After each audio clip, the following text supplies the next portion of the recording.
The Proteas power their way through this West Indies contest and send a message to the rest of the teams in this competition. Record partnership happened, but it wasn't enough. South Africa were more polished. West Indies' weakness exposed. What are the solutions going forward? This is Windies Fix. No noise, just fixes.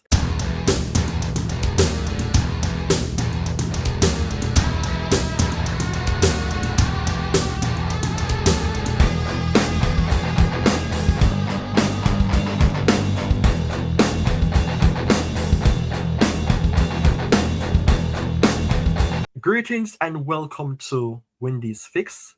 I am your host, Ryan Nelson, coming to you today to assess what really happened between West Indies in the game against South Africa. It was a hammering. It was a heavy defeat. Such exposes West Indies' weakness, thus remove the hype that was placed around the team. Honestly speaking, I got up from 4:25 a.m. Jamaica time to watch the game, despite having a little doubts in mind that this game will be a challenging one, but it was more than just a challenging one. It was an embarrassment. Should I say West Indies was expected to lose? I cannot say that because we were on a good run. However, the reality bites. I have to say, people, that at 83-47, West Indies were heading towards a heavy collapse. I almost lost hopes, but the Jason Holder and Romario Shepherd recorded stand, 89 runs, pushed West Indies to a total of 176 for 8. It looked like a recovery story. It looked like a rescue story. However, South Africa stayed calm, stayed clinical, and destroyed West Indies bowlers. That still cost West Indies the game. There's a lot to say as to what went wrong for West Indies, but within this video, I will see how well I can get this done in less than 10 minutes. It is just the fact that West Indies cricket normally performs poorly in series games, and tournaments are normally the tool used to paper the cracks. This game was just like a series game where West Indies was thrown aside by the South Africans, and it was a reality check. I want to talk about the batting first, especially the openers down to the middle order. I mean, West Indies started off aggressively through Shai Hope and Brandon King, attacking early and putting pressure on South Africa. But once Kagiso Rabada struck, momentum disappeared quickly. Lungi and Ngidi also contributed, and Corbin Bush, he also chipped in with some good overs, stabilizing the innings, not only taking wickets, and it showed the vulnerability of West Indies cricket team. West Indies was supposed to compete with South Africa in this game, but the team looked not dangerous. They looked weak. They looked like they surrendered. I think it has to do with more than just the quality of the players. I talk about the Rabada and the Ngidi and the brush, bowling, deliveries. I mean, Rabada, despite him dropping low in the ranking for bowlers, I think he was brilliant against West Indies, bowling at lengths that would give West Indies that impression to chase and then they lose their way. And the line and length by Lungi and Ngidi, hard length, slow ball at times, it really and truly made the batsmen felt unsettled. I mean, 83 for 7 was embarrassing. I was saying West Indies now make past 120, because the shot selections, they were awful, they were rushed, and I mean it was a batting pitch. So I am confused now as to why the batsmen displayed such horrendous performance. I have a concern. The over-reliance on Shimron Maya showed us today that he have his days. So I was thinking about then bringing in a Ruston Chase.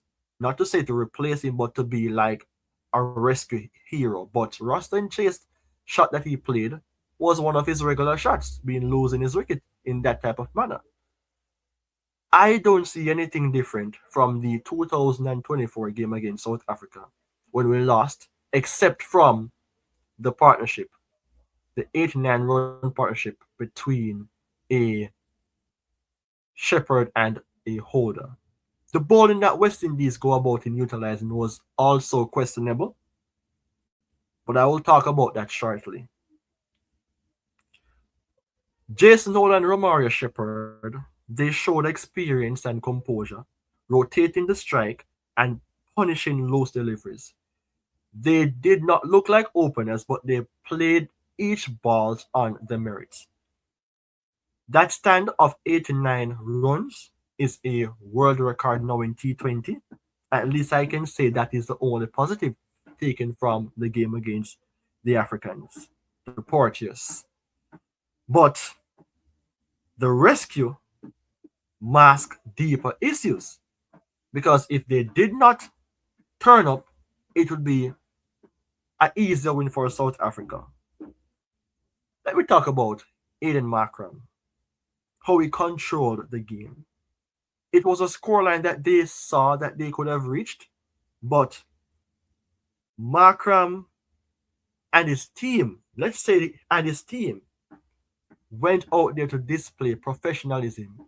That is what true mentality is about. Sometimes the big names is what is utilized to frighten players or oppositions. But when you have that big name and you can back up such credits given, then it shows that you are just more than just a name claimed big player. I talk about Corbin Brush. He was the better bowler of all South African bowlers today because that last over that he, or the penultimate over, he pretty much showed the importance of bowling pitched up wide deliveries, Yorker length deliveries, mixed deliveries that really showed that it was problematic for even Romario Shepherd, who was a bigger than Jason Holder. It sent a message that West Indies is struggling. And during the chase, not Ruston Chase, Aiden Markram, his composed innings anchored West Indies. Well, if he was a West Indian, it would be better for us, but he anchored his team right through the game. It sent a strong message that South Africa is indeed the team to beat because they're organized, confident, and they look very dangerous. I mean, they had a slow start in the tournament. That super over game against Afghanistan was really awesome, but I mean, they showed resilience. But I wanted to show you guys a scorecard here because it is embarrassing from the West Indies. I talk about that, but we have to look on what really went wrong. Look at Brandon King, Hope, Hetmeyer, Chase, Powell. Those scores are really poor now, even from Sheffield Rutherford, Jason Holder, and Romario Shepherd were the only players who performed properly with the bat. And if we should move to the South African innings, look at that. Markram, 82 from 46 balls. Look how many fours. Remember the video I did against when I said West Indies needs to utilize the batting blueprint of Sri Lanka versus Australia, but I guess no one listened. Look at Quinton. Look at Rickleton. Every player came out and performed well. And the batting lineup is pretty good for South Africa as well now. It goes right down to Marco Jensen. And if I should scroll down more, look at the bowlers. Ruston Chase, who I was happy to see in the squad, I think he was underutilized early. He took the only wicket, but 4 overs, 46 runs.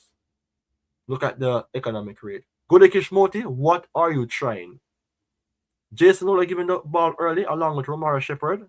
What's that about? I was saying that Matthew Ford should have started with Ruston Chase, seeing that we dropped Akilo Sane, which is going to be the questionable part right now. I want to know, why was Akilo Sane dropped in such a crucial match despite not being injured? Why wasn't Ruston Chase used earlier when control was needed? Brandon King, why are you in the team? That is not a question for him, though. I'm a Jamaican, he's a Jamaican. We understand that performance counts. These decisive decisions were needed to be made. If you're going to drop Akilo Sane and you bring in Ruston Chase, he would have been a likely replacement. I heard that it was a tactical change, but West Indies was blown away. The Wolves blew away West Indies' house. You cannot drop an informed, or let's say the best bowler in the team, and replace him with somebody who wasn't batting properly. Well, throughout the tournament as well. But there was hope in a Ruston Chase. I was saying Ruston Chase should be our Marlon Samuels in the World Cup, but what a poor comparison. However, what are the solutions going forward? This game is a learning game, We have to learn to rebuild after early wickets, better awareness of partnership scores and match tempo, reduce dependence on individual match winners, use spin early to slow down opposition momentum. And I think that was what West Indies would have done if they had an Akilo Sane. Bowl tighter lines, defend the team score, because we're trying to protect our total. People, I have to say the record partnership showed heart because it proved to us that West Indies still can save themselves. They're in a sinking sand, but there was a rope thrown by somebody to pull them out. But South Africa showed structure. And in World Cup cricket, structure really wins games. So people, I want to hear your thoughts in the comment section. Because I have done my part. I'm embarrassed, but I would say it's a reality check. So let me know what you think about the game and what it means for West Indies going forward. This again is the topic. Record not enough. South Africa exposed West Indies' weakness in the World Cup, of course. This is Windies Fix. No noise. Just fixes. Take care until we meet again.